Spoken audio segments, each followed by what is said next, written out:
Hello friend, welcome to crack SSC railway. हम इस video में बात करेंगे नंबर सिस्टम का। ये पार्ट 2 होगा। हम ऑलरेडी डिस्कस कर रहे हैं जितने भी प्रीवियस ईयर एग्जाम में पूछे जा चुके हैं हमारे आरआरबी में। रेलवे के द्वारा जितने भी ऑनलाइन एग्जामों में सारे प्रश्न पूछे जा चुके हैं, उनके सारे प्रश्नों को चैप्टर वाइज हम कर रहे हैं और साथ में हम टाइप वाइज लेकर कर रहे हैं। तो नंबर सिस्टम में टाइप 1 हम कर रहे थे, उसमें कुछ प्रश्न बच गए थे जो कि विभाज्यता पर आधारित प्रश्न थे। तो इसको कड़ी को हम आगे ले जाते हैं।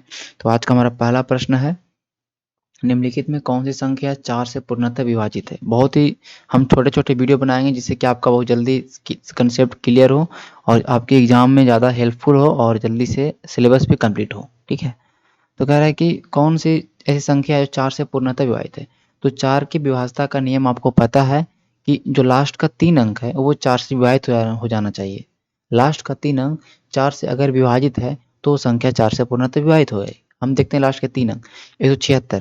तो 4 से अगर हम विभाजित इसको करते हैं तो 4 चौके 16, 1 4 चौके 16, ये विभाजित हो गया तो पूर्णतः विभाजित है। बाकी आप इस संख्या को देख लीजिए तो ये 4 से विभाजित नहीं होती। 6 चौवन 290 4 से नहीं होता, 566 भी 4 से विभाजित नहीं होता है। तो इस तरह से हम जल्दी जल्दी सवालों को कर सकते हैं। हर एक विभाज्यता का नियम हमें याद होना चाहिए, एक एक चीज़ को हमें ध्यान में होना चाहिए कि 2 का क्या है, 3 का क्या है, 4 का क्या है। तो इस तरह से सारे प्रश्न सोल्व हो जाएंगे। ये प्रश्न देखिए ग्रुप डी में पूछा गया था ऑनलाइन एग्जाम में।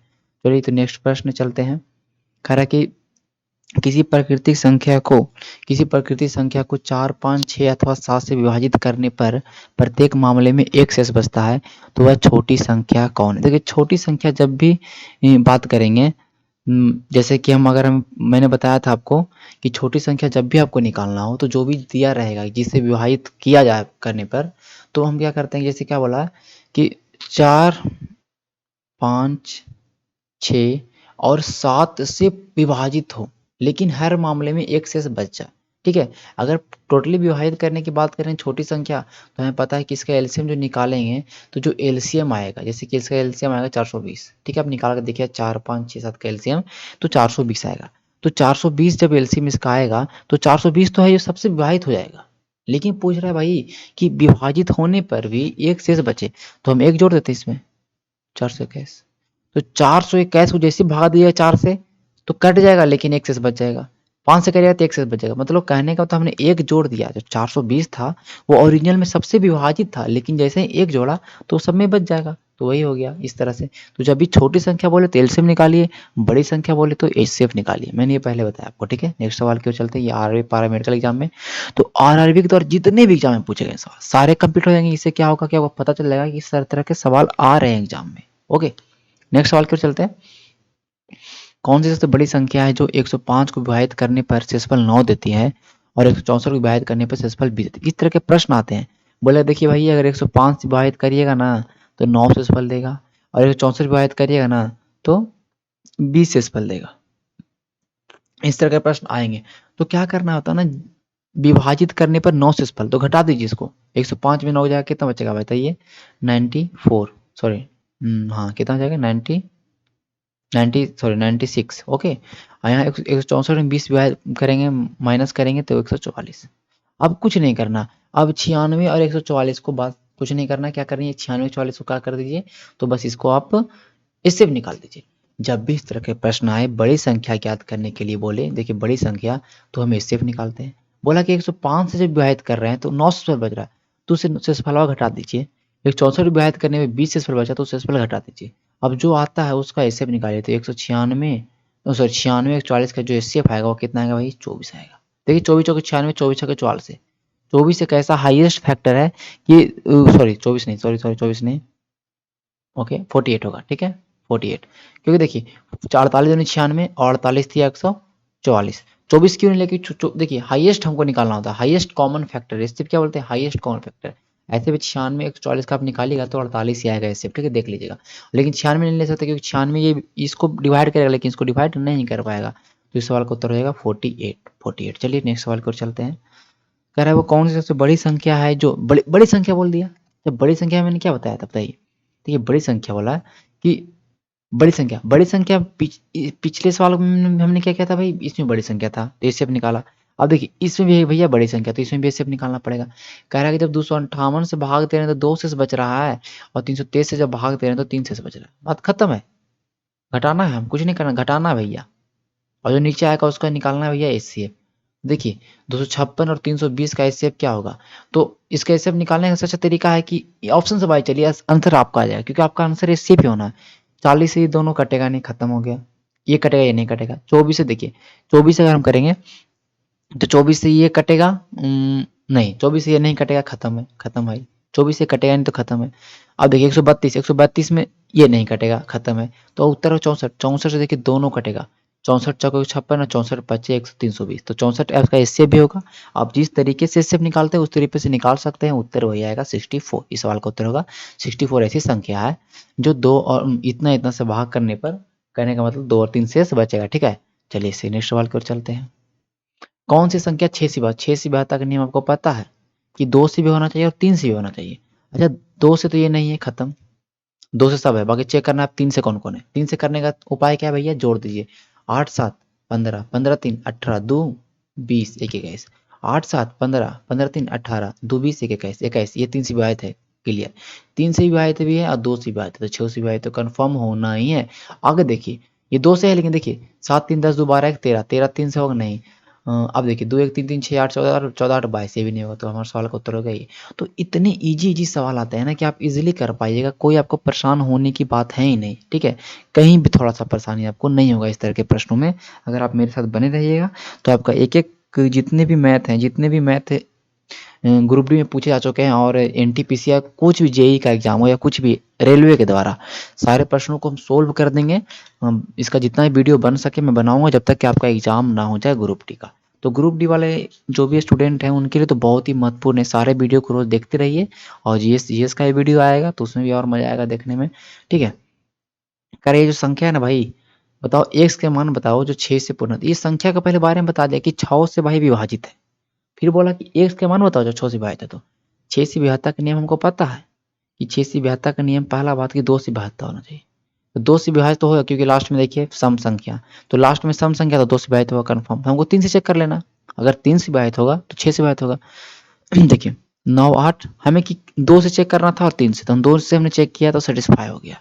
अब 3 से चेक करना है तो एक्स का मान निकालना है ना, तो अब भागा देके देखेंगे नहीं, तो देखिए 9 8 17, 17 से 24, 24 और 5 29 और 4 33, 33 प्लस एक्स, ये आया।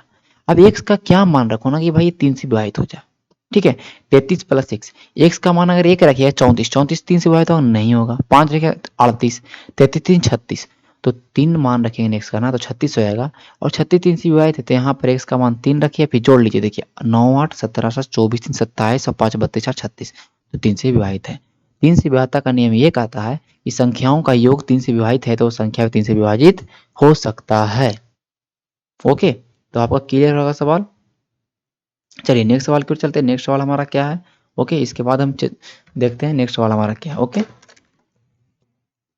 चलिए नेक्स्ट सवाल हमारा कह रहा है कि इसमें से क्या घटा दें कि 29 से विभाजित है। देखिए 29 विभाज्यता का नियम आपको नहीं पता, याद करना भी नहीं है जरूरी।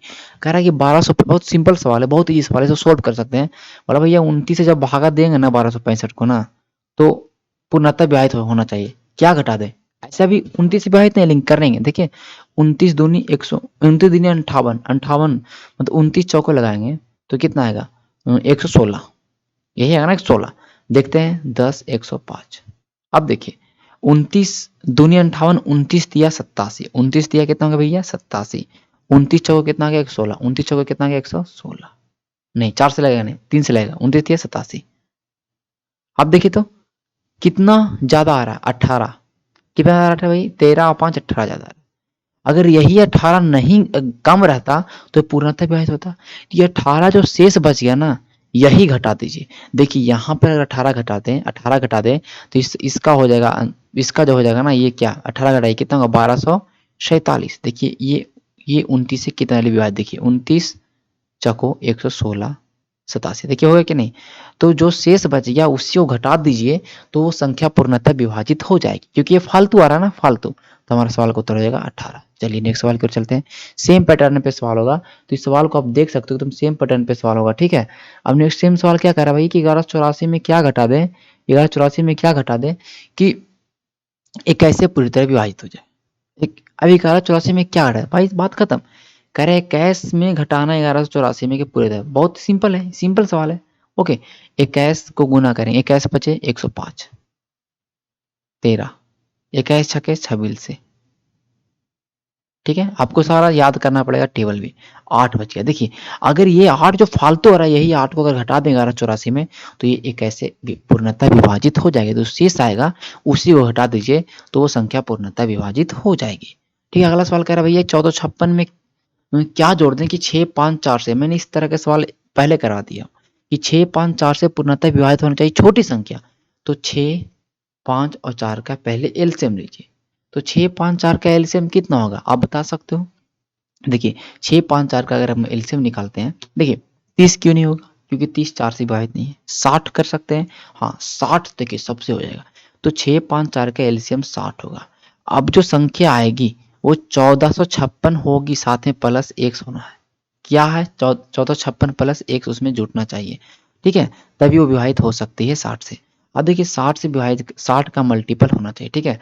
अब देखिए इस संख्या को 60 से भाग देना, 1456 प्लस x, तो x का वैल्यू कुछ भी रख के आप सोल्व कर सकते हैं, आपका उत्तर आ जाएगा। तो देखिए पहला तरीका क्या है कि भाई 60 से भाग दी 1456 को, तो इससे भाग दीजिएगा 1456 को, तो आपका देखिए 24 से आपका मतलब पूरा नहीं कटेगा, लेकिन 440 आ जाएगा, ठीक है। लेकिन बच जाएगा कितना 16, यहाँ पर से 16 शेष बच जाएगा। अच्छा पूरा विभाजित करने के लिए अगर इस 16 में और 44 जोड़ देते तो कितना होता 60, तो पूरा पूरी होता है कि नहीं। तो कहीं ना कहीं हम इस सवाल को इस तरह से बना सकते हैं, 1456 ये जो देख रहे हैं आप, इसको 60 से भाग दीजिए तो ये 24 से 1440। ओके देखिए अब बच गया 16। अच्छा ये 16 पूरा पूरी शेष, ये बोल रहा कि भैया शेष नहीं बचना चाहिए, पूरा विभाजित होना चाहिए, ठीक है। क्या जोड़ देंगे, तो यही अगर यहाँ पर हम 44 जोड़ दें भैया, बताओ 44 जोड़ दें तो ये कितना हो जाता बताओ। ये यहाँ 44 अगर जोड़ देते तो ये क्या, देखो अगर घटाने के बाद 16 घटाने के बाद पूर्णतः विभाजित होता, लेकिन क्या कितना और जोड़ दे, तो यहाँ पर कहीं ना कहीं अगर 60 होता तो ये पूरा पूरी विभाजित होगा कि नहीं, 60 एक हम लगाते तो कहीं ना कहीं यहाँ पर 44 जोड़ना पड़ता तभी। देखिए 44 जोड़े तो कितना हो जाएगा 1400, कितना हो जाएगा सॉरी, कितना 44 जोड़ना है ना। देखिए 60 25 हाँ देखिए हो जाएगा, ये पूरा पूरी 1500 हो जाएगा, देखिए कट जाएगा 25 से, ठीक है। तो इस तरह से सवाल का उत्तर होगा 44। इस तरह सवालों को एक से यहाँ पे जोड़ के सोल्व कर लीजिए, या तो फिर इसको जोड़िए, जो शेष बचेगा है उसको इसके बराबर लाना। जो शेष कितना बचा 24, इसको लाना था 60, तो हमने क्या किया 44 को जोड़ दिया। इसका सबसे अच्छा उपाय यही है, ठीक है। सॉरी यहाँ पे 26 बचा था, सॉरी 26 बचा था, 16 सॉरी 16, ये तो 24, तो इस 24 से तो डिवाइड हुआ था 16 बचा था, ठीक है। ध्यान रखिएगा मिस्टेक होता है कभी कभी। आगे चलते हैं नेक्स्ट सवाल की ओर। कह रहा है जो ये आप जो देख रहे हैं इक्वेशन, ये जो आप देख रहे हैं समीकरण, वो x माइनस 5 से विभाजित हो, तो a का मान देखिए x माइनस 5 से भैया ये विभाजित है, तो हम ये नहीं कर सकते हैं कि ये जो x माइनस 5 है ये इसका मूल है। पढ़ा होगा आपने अलजेब्रा में कि x माइनस 5 से अगर ये विभाजित है, ठीक है, तो ये x माइनस 5 कहीं ना कहीं इसका मूल है, इसका कहीं ना कहीं इसका ये मूल है, ठीक है। जैसे कि मैं लिख दूं कि x माइनस 2 से विभाजित है ये कोई इक्वेशन, ठीक है, तो कहीं ना कहीं x माइनस 2 का मूल है, मतलब इसमें से कुछ न कुछ गुना करने के बाद ये आ जाएगा, ये विभाजित है पूरा पूरी। हम बोलेंगे चार चार सॉरी 4 जो 2 से विभाजित है, कहीं ना कहीं 2 में 2 से गुना करने में 4 आएगा, तो इसका मूल हो गया। तो हम कह सकते हैं x माइनस 5 बराबर 0, तो x बराबर हो जाएगा 5। x का वैल्यू अगर 5 आ गया तो x का मान रख दीजिए, a का वैल्यू आ जाएगा। a का वैल्यू पूछ रहा, a का वैल्यू हमने x का वैल्यू 5 रखा, तो 3 गुने 5 5 25 होगा ना भाई 25 प्लस a गुने 3 प्लस 4, ओके ये हो गया ना टिल, ठीक है। ओके बराबर में इधर हो गया हमारा 0। अब देख लीजिए क्योंकि बराबर में 0 क्यों लिखें, क्योंकि ये क्वेश्चन है, ठीक है, यहाँ पे 0 लिखनी है हमने।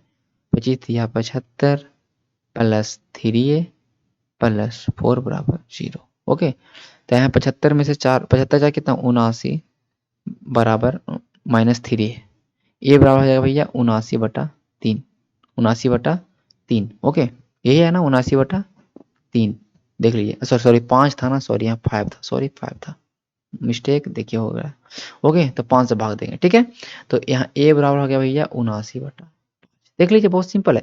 14 पचे 70 नहीं, 15 पचे 75, ठीक है, 15 पचे 75 होगा, माइनस वाला कंफर्म होगा क्योंकि माइनस में है, 75 होगा, 4 बजेगा शेष 15.8, इस वाला का उत्तर होगा 15.8। तो बस कुछ नहीं करना था, एक जवाब यहाँ 5 हमारा आ गया, ठीक है, उस पर जीरो करें। इस तरह के जब भी प्रश्न आए कि इसके द्वारा विभाजित है तो हम वो ए का वैल्यू निकालेंगे और उस इक्वेशन में इसका वैल्यू रख देंगे, जो ए का मान आएगा इसको बराबर जीरो करके वो हमारे सवाल का उत्तर हो जाएगा। ठीक है, सवाल देखिए एएलपी में पूछा गया था। चलिए नेक्स्ट सवाल की ओर चलते हैं। तो देखिए हमारा आज का इतना ही सवाल था, हम अगले टाइप 2 में चलेंगे अगले वीडियो में, और जल्दी जल्दी हम पूरे सारे मैथ के सवालों को सोल्व करेंगे और ख़त्म करेंगे, और ये वीडियो आपको देखने में बहुत ही हेल्पफुल होगा। तो इस वीडियो को ध्यान से देखिए और नोट डाउन भी करते रहिए, क्योंकि आपका ग्रुप डी की एग्जाम थोड़ा भी समय है, तो उसके लिए बहुत ही ज़्यादा टाइम है, 4 महीने में मैं पूरा क्लियर करवा दूंगा। ठीक है, चलिए अगर अच्छा लगता है तो चैनल को सब्सक्राइब करिए, शेयर करिए, धन्यवाद।